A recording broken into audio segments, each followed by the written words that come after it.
여러분 안녕하십니까? 여러분 만나서 정말 반갑습니다. 전기산업기사, 전기기기, 기출문제 풀이를 맡은 최완호 기술사입니다. 여러분하고 이렇게 만나 뵙게 돼서 정말 반갑습니다. 본 강의를 들어가기에 앞서서요. 먼저 간단하게요.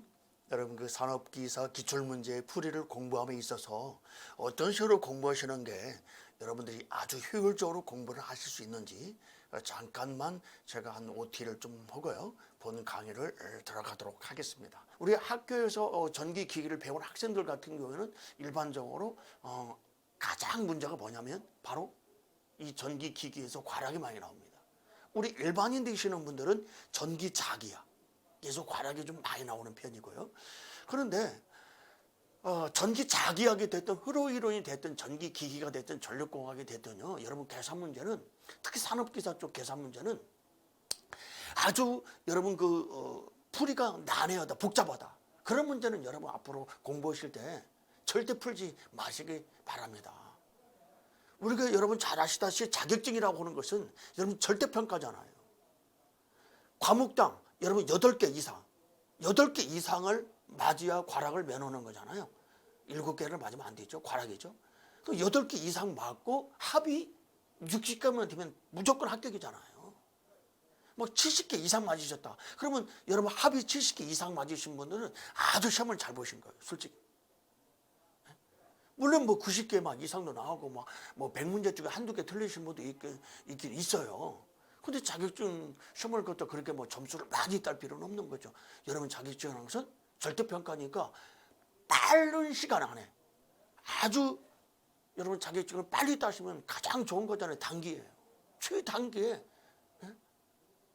최고의 득점을 만들 필요는 없습니다. 최단기에 빨리만 자격증만 따시면 가장 여러분 좋은 거잖아요.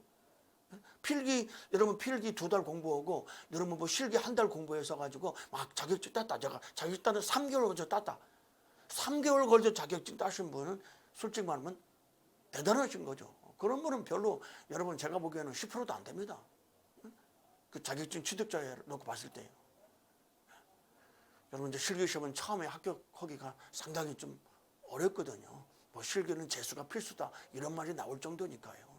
그렇지만 필기 시험은 여러분 조금만 한 2달만 하시면 뭐 전기기사가 됐든 산업기사가 됐든 한 2달만 공부하시면 충분히 필기를 합격할 수 있습니다. 직장을 다니시는 분들도 마찬가지입니다.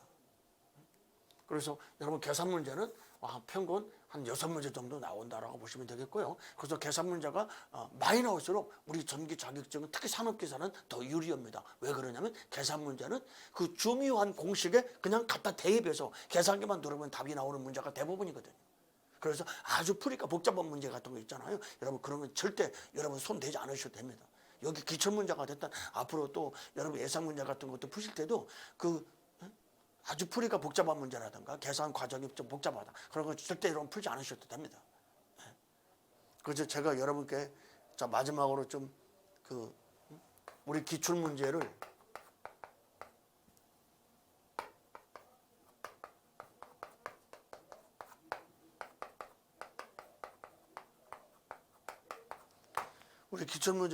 여러분들 효율적으로 공부하시는 방법에 대해서 제가 좀 말씀을 드릴게요. 자, 첫째. 여러분 우리 기출문제 강의를 듣기 전에는 여러분께서 미리 꼭 여러분 예습을 하셔야 됩니다. 예습이라는 것은 여러분 이 기출문제라든가 예상문제를 풀 때는 이제 여러분 이론을 다 끝내고 이제 마지막으로 우리가 이제 이론 과목을 끝내고 두 번째로 이제 여러분 그 기출문제를 풀어보는 거잖아요. 그럼 이론 강의를 다 들었으니까 내가 이제 시험을 본다는 기분으로 내가 지금 시험을 직접 시험을 보겠다라고 생각하시고 여러분들이 직접 풀어보시라는 얘기입니다. 그래서 이제 강의를 들으시면서 여러분들이 이제 답을 맞췄어요. 그러면 답을 맞춰가지고 이 1번 문제는 내가 맞았어. 근데 이 1번 문제는 내가 확실하게 풀어서 맞았어요. 그러면 그런 문제는 여러분 이제 강의를 안 들어도 되잖아요. 그거에 관련된 내용을 앞으로 여러분께서 시험 문제가 나오면 확실하게 맞을 수 있다는 얘기잖아요.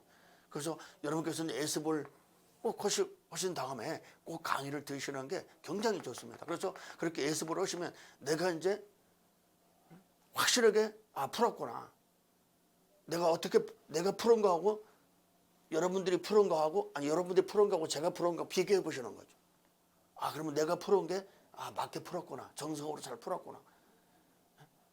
그런 것도 이제 비교할 수 있는 거거든요. 그래서 여러분 기출문제, 예상 문제 같은 경우에는 여러분 꼭 연습을 하신 다음에 강의를 들으시기 바랍니다. 자, 두 번째는요. 자, 우리 이제 여러분 이제 시간을 빨리 단축하는 게 좋은 거잖아요. 그래서 효율적으로 공부하시는 가장 좋은 방법은 뭐냐면, 자, 내가 학교에서 기기를 들었다든가, 나는 뭐 어디서 강의를 들었든 간에 나는 기기가 자신이 있다. 또 여러분 내가 직접 풀어보니까 기기는 항상 12개 이상 나온다라고 생각하시는 분들은 어느 정도 여러분 기본이 잘 돼 있는 거거든요. 그렇게 기본이 잘 돼 있으신 분은 이제 내가 맞은 것은 확실하게 이제 여러분들이 풀 수 있다. 내가 정확하게 잘 풀었다. 내가 정확하게 알고 답을 냈다. 라고 하는 것은 여러분 앞으로는 어떻게 시험에 나오든 그게 변형해서 나오더라도 다 풀 수 있다는 얘기거든요. 그러면 그러신 분들은 이제 여러분 틀리는 것만, 틀린 문제만. 내가 이제 답이 틀린 문제만 강의를 듣는 거죠. 그러면 아주 빨리 여러분 강의를, 이 기출문제 강의를 끝낼 수 있는 거잖아요. 아니면 이제 조금 여러분 좀 자신이 없으신 분은 좀 배속을 좀 빨리 한다든가요. 그런데 전기 기기를 이론이 기본이 잘 안 되시는 분 있잖아요. 나는 너무 기기가 어려워. 답이 뭐 솔직히 말해서 전부 다가 보면 뭐 한 6개, 7개밖에 안 나와. 그러신 분은 지금 전혀 기본이 안 돼 계신 거거든요. 그런 분들은 될 수 있으면 기기를 어렵게 생각하시는 분들은 이제 우리 전기 기기가 지금 41번부터 시작하잖아요. 그럼 41번부터 천천히 제 강의를 들으시면서 여러분 또 제가 강의 중에 여러분 절대 잊어버리면 안 됩니다. 라고 말씀드리는 핵심적인 암기사항이 있어요. 아주 중요한 내용이죠. 절대 잊어버리면 안 됩니다. 라고 하는 것은 여러분 잘 메모하시기 바랍니다. 그런 것을 여러분 오히려 잘 기억하시는 게 많은 문제를 갖다 푸는 것보다 더 좋은 겁니다. 제가 앞에서도 말씀을 했지만 여러분 자격증 시험이라는 것은 절대평가잖아요. 절대 점수를 많이 맞았다고 해서 좋은 거 하나도 없잖아요. 그럼 빠른 시간 안에 아주 효율적으로 빨리 자격증을 따는 게 제일 좋은 거잖아요. 그러기 위해서는 여러분께서 무슨 과목이든 아주 시험 문제 잘 나오는 내용이 있거든요. 아주 중요한 내용. 그런 것은 여러분 제가 강의하면서 또 기출문제 풀면서 또 말씀드릴 테니까 그런 것을 또 잘 좀 이렇게 정리 좀 해놓으시면 여러분께서 또 계속해서 그런 문제가 또 뒤에서도 계속해서 나올 때 여러분들이 이제 절대 안 틀리게 되거든요. 그래서 아주 핵심적으로 여러분 암기해야 될 내용, 제가 강의 중에 절대 잊어버리시면 안 됩니다라고 하는 것은 여러분 잘 좀 메모하셨다가 기억하셔야 됩니다. 꼭 잊어버리지 마시고요. 네.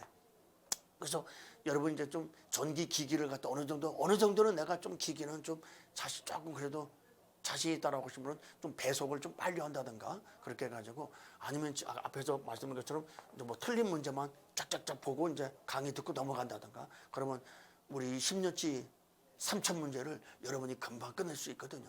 예, 그런 식으로 여러분께서 학습하시는 게 좋습니다. 예. 자, 동기발전기 병렬은 기전력의 위상이 다른 경우, 여러분 그 두 발전기가 이제 위상이 같아야 되는데 그 위상이 같지 않게 될 때가 이제 어느 때냐면 바로 A 발전기 위상과 여러분들 B 발전기 위상이 바로 이제 같지 않게 될 때가요. 바로 한쪽이라도 자, 원동기 출력. 이게 또 시험 문제죠. 자, 원동기 출력이 변하면, 자, 왜 위상이 같지 않게 되냐면요. 자, 우리가 이제 모든 발전기는 이제 원동기가 발전기의 회전자를 돌려주잖아요.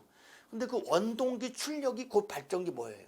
입력이잖아요. 그렇죠? 그러니까 예를 들어서 A 발전기만 내가 한번 기준을 한번 잡아볼게요. 자, A 발전기 원동기 출력이 증가했어요. 그러면 당연히 A 발전기 입력이 증가하겠죠. 그러면 입력이 증가하면 당연히 A 발전기 출력이 증가하잖아요. 그러니까 A 발전기는 출력이 증가하면 당연히 병렬 운전 중의 상태니까 지금 지금 A하고 B가 지금 똑같이 부하를 분담하고 있단 말이에요. 부하를 분담하고 있는 상태에서 A 발전기 출력이 증가했다 이거죠. 그럼 이 A 발전기 출력이 증가한 만큼 당연히 B는 출력이 감소합니다. 그러니까 당연히 위상차가 생기는 겁니다. 그때 이제 위상차 때문에 그 위상차에 의해서 여러분 이제 순환전류가 흐르게 되는데 그때 흐르는 순환전류가 이름이 뭐예요? 여러분 시험 문제 병렬운전에서 가장 시험 문제 많이 물어본 게 이거잖아요. 바로 동기화 전류죠. 이 동기화 전류는 이제 유효분의 크기만 여러분 변화시키는 순환전류다라고 해서 여러분 이제 유효 흉류라고 하죠. 그래서 이 동기화 전류가 흐르게 되면 자, 두 발전기 출력이 여러분 이제 서로 같아지려고 애를 쓰게 됩니다. 그 출력이 서로 같아지려고 애를 쓰는 현상을 뭐라고 하냐면 바로 동기화력이라고 해요. 그 동기화력 때문에 이제 보세요. A 발전기는 어떻게 했냐? A 발전기가 출력이 증가했잖아요. 그럼 A 발전기 출력이 감소하려고 하고 B는 출력이 증가하려고 애를 쓴다 이거죠. 그때 이제 A 발전기를 내가 기준을 잡았으니까 A 발전기는 출력이 증가하려고 할 때 여러분 이제 출력이 감소하려고 애를 쓰는 순간에 A에서 B로 출력을 주게 됩니다. 그러면 감소하려고 애를 쓰는 동기 화력에 의해서 A에서 B로 출력을 주니까 그때 그 주고받는 전력이 바로 수수전력이거든요. 그래서 우리가 동기 화력이라고 하는 것은 바로 그 수수전력을 여러분 그 유상차, 상차각의 변화율로 미분한 겁니다. 한마디로 말하면 그 상차각에 대한 수수전력의 변화율이다. 유상차에 대한 그 수수전력의 변화율을 우리가 수학적으로 말하면 바로 동기 화력이라고 해요. 그래서 여러분들 수수전력은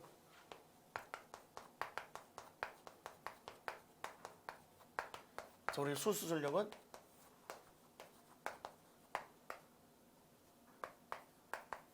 만약에 A 발전기다 그러면 이제 A 발전기 이제 기전력이 오겠죠. 그때 이제 사인 여러분 이제 사인 델타 여기서 이제 델타는 당연히 유상차죠. 유상차. 여기서는 이제 부하각이 아니고요. 바로 유상차. 다른 말로 상차각이죠. 상차각.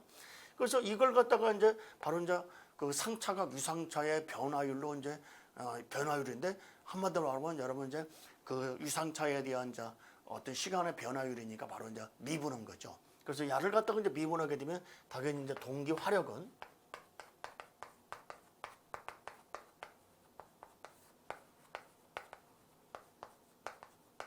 바로 이제 코사인 여러분 이제 델타가 되는 거죠. 그래서 여기서 이제 이런 것도 이제 그 뭐 공식은 여러분 잘 물어보지 않지만은 여러분 이제 그 동기 화력이 여러분 여기가 이제 어떻게 되는지 뭐 그렇게 물어보는 시험 문제도 한 번 나온 적이 있었는데 뭐 잘 나오지는 않습니다만은. 네. 그래서 이 동기 발전기 병렬운전에서는 이제 계산 문제로서 가장 여러분들 시험 문제가 잘 대두되는 게 바로 이제 수수전력이죠. 네. 그래서 한쪽 발전기에서 다른 쪽 발전기로 공급한다는 얘기를 주는 거죠. 그럼 다른 쪽에서는 받게 되니까 그걸 주고받는 전력이다. 그래서 우리가 이제 수수전력은 그 동기 발전기 병렬운전 계산 문제에서 가장 많이 대두가 되는 문제죠. 공식도 시험 문제에 물어보는 문제가 있고요. 이런 것도 얼마든지 또 공식으로 또 새롭게 물어볼 수도 있는 거니까요.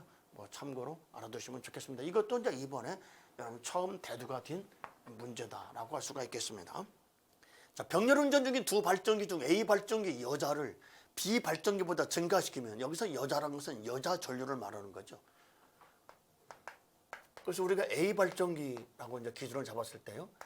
여러분 앞에서도 제가 이제 그 기전력의 크기가 이제 같지 않을 때 그 한쪽이라도 여자 전류가 변해버리면 여러분 이제 기전력의 크기가 같지 않게 된다고 그랬죠. 한번 해볼까요? 말로 한번 써볼게요. 자, A 발전기 여자 전류를 자, 증가시켰어요. 그럼 당연히 자속이 증가하니까 A 발전기 기전력이 증가하죠. 그럼 기전력이 증가하면 당연히 이제 뭣도 증가하냐면요. 그때 무효분도 증가합니다. 뭐 때문에? 이제 그때 그 기전력이 크기가 같지 않으면 기전력이 차. 이제 A 발전기 기전력이 증가해버리면 B 발전기하고 기전력이 같지 않게 되니까 당연히 기전력이 차가 생기니까 그때 이제 무효순환전류. 무효순환전류는 이제 무효분의 크기만 변화시키는 순환전류다 그래서 무효흉류라고 하잖아요. 그래서 A 발전기는 기전력이 증가했으니까 당연히 그때 무효분 전류가 증가합니다. 무효분이. 무효분이 증가하니까 여러분들 당연히 무효전력이 증가하는 거죠. 그래서 무효분이 증가하면 자, 이때 당연히 어떻게 되겠어요? 역률이 원래보다 더 나빠지죠. 네. 나빠진다. 그러면 당연히 비발정기는 이제 반대로 비발정기는 역률이 좋아진다. 항상 병렬 운전할 때는 정반대가 되니까요. 뭐든지 발정기든 변압기든 항상 A 발정기가 증가하면 B 발정기는 감소한다. 그것은 기본입니다. 그냥 직류가 됐든 교류가 됐든요. 그래서 여기서는 이제 당연히 역률이 더 나빠지는 거니까요. A 발정기는. 그래서 A 발정기는 그랬으니까 당연히 역률이 나빠지는 게 뭐예요? 지상. 더 지상이 되는 거죠. 자, 이것도 계산 문제가 우리 동기발전기 계산 문제 중에서 가장 쉬운 문제가 잘 나오는 여러분 이제 단절계수. 자, 단절계수든 여러분 분포계수든 무슨 파란 말이 없다. 그러면 전부 다 뭐예요? 당연히 기본파죠. 다 기본파. 아무 말이 없을 때는 그냥 단절권 계수, 그냥 단절계수. 그러면 아무 말이 없을 때는 기본파다. 자, 그 기본파의 단절계수는 여러분 사인 자 2분의 자 베타파이죠. 그래서 여기 이제 베타에다가 이제 대입만 하시면 되는데, 자 여러분 베타가 바로 이제 말로 하면 뭐예요? 말로 하면 자 극간격분에 자 코일 간격. 그래서 이 베타는 1보다 작고 자 1에 가까울수록 좋은 거죠.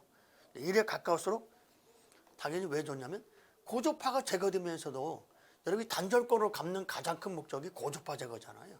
그때 그 고주파가 제거되면서도 1에 가까울수록 기전력이 많이 유게 되거든요. 그러니까 당연히 단절권의 가장 큰 단점이 뭐예요? 단절권의 단점은 전절권에 비해서 기전력이 작잖아요. 오로지 단점 한 가지는 그거죠. 그 단점 절대 잊어보시면 안 돼요. 단절권 시험 문제 잘 나오죠, 여러분. 우리 동기기는 우리 동기발전기는 시험 문제가 가장 잘 나오는 것이 세 파트가 있잖아요. 바로 여러분 단절권, 분포권, 그다음에 단락비, 그다음에 동기발전기 병렬운전. 이렇게 세 파트에서 거의 시험 문제가 다 나온다라고 봐도 과언이 아니잖아요. 자, 그럼 여기서 이제 자 코일 간격은 먼저 극간격부터 그어볼까요? 극간격은 자 지금 전체 슬롯이 몇 개냐? 전체 슬롯이 54개죠. 54개. 전체 슬롯이 홈이.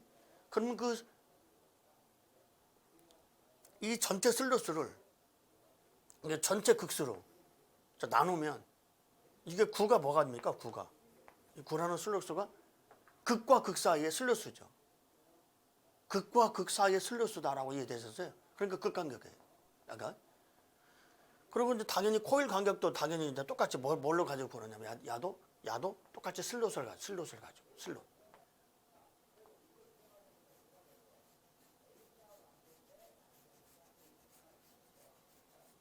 여기 이제 1번 슬롯, 2번 슬롯, 3번 슬롯, 4, 5, 6, 7, 8, 9번 슬롯이거든요. 그럼 코일이 어떻게 들어있다는 얘기냐 하면 바로 이제 1번 슬롯에 들어가 가지고 자 이렇게 된 거죠.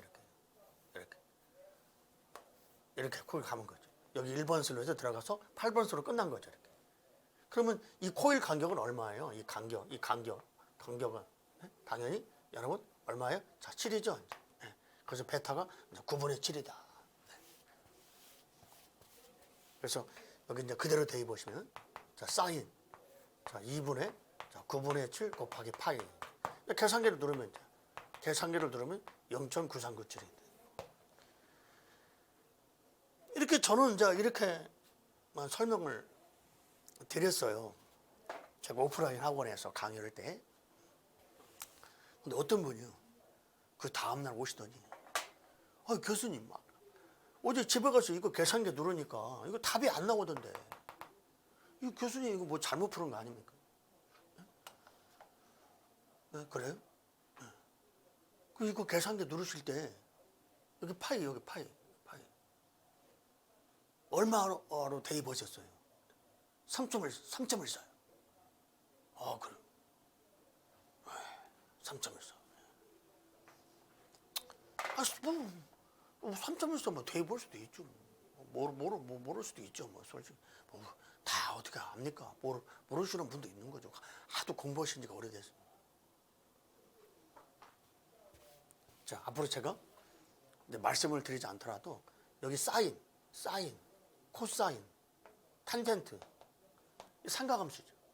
자, 여기 삼각함수에 말하는 이 파이는 전부 다 뭐예요? 파이 라디안이죠. 라디안. 각도죠. 각도. 파이 라디안 180도. 근데 당연히 계산기 누를 때는 180을 대입하셔야 돼요. 우리가 파이 D, 여러분 지름이 D미터다. D미터. 그럼 원둘레가 얼마예요? 파이 D죠. 파이 D. 반지름 말하면 2파이R. 그때는 이게 그때는 파이가 뭐예요? 이때는 파이가. 이때는 3.14잖아요. 원주율. 이때는 3.14. 그래서 앞으로 제가 강의하면서 여러분 파이 라디안 그러면 180이구나. 그럼 그렇게 말하지 않더라도 사인, 코사인, 탄젠트. 사인, 코사인, 탄젠트가 있으면 무조건 파이는 180도 파이 라디안이다. 그렇게 좀 알아두세요.